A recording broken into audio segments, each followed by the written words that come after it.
આવતી કાલે પ્રજાસત્તાક પર્વ છે અને નિમિત્તે રાજ્ય કક્ષાનો કાર્યક્રમ ભાવનગરની ધરતી પર કરવાનું રાજ્ય સરકારે નક્કી કર્યું। કારણ ભાવનગરની ધરતીએ આ દેશને અનેક સંસ્કાર રત્નો આપેલા છે અને તેમાંના બે મહાપુરુષ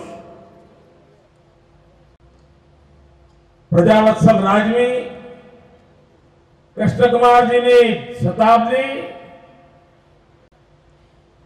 અને પ્રભાશંકરભાઈ પટણીના 150 વર્ષ આ બે નિમિત્ત એવા હતા કે જેના કારણે સ્વાભાવિક એમ લાગ્યું કે આ વખતે રાજ્યનો પ્રજાસત્તાક પર્વનો અવસર આ ભાવનગરની ધરતી પર આપણે ઉજવીએ।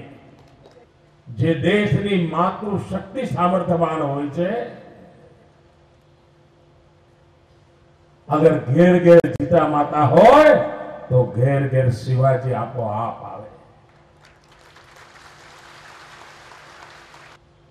માતાઓ બહેનો, આપણા બંધારણના ઘડવૈયાઓ જે આવતીકાલે પ્રજાસત્તાક પર્વ આપણે મનાવીએ છીએ, એ બંધારણના ઘડવૈયાઓની દૂરદ્રષ્ટિ જુઓ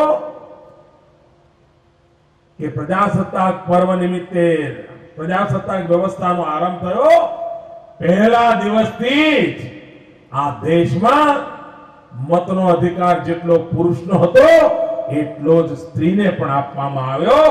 આ દેશની વિશેષતા। મારી માતાઓ બહેનોને આર્થિક સામર્થ્ય આપવું છે।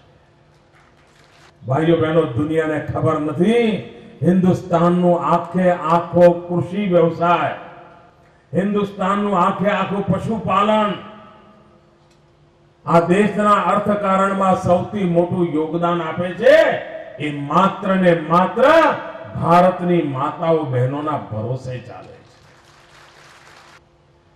છે। 80% કરતા વધારે શિક્ષણનો કારોબાર આ દેશમાં આજે મહિલાઓ સંભાળે છે। દુનિયામાં એક પણ સમાજ એવો નથી, એક પણ પરંપરા એવી નથી કે જ્યાં સ્ત્રી ભગવાનની કલ્પના કરવામાં આવી। એક માત્ર હિન્દુસ્તાન એવું છે કે જ્યાં સ્ત્રી ભગવાનની કલ્પના કરવામાં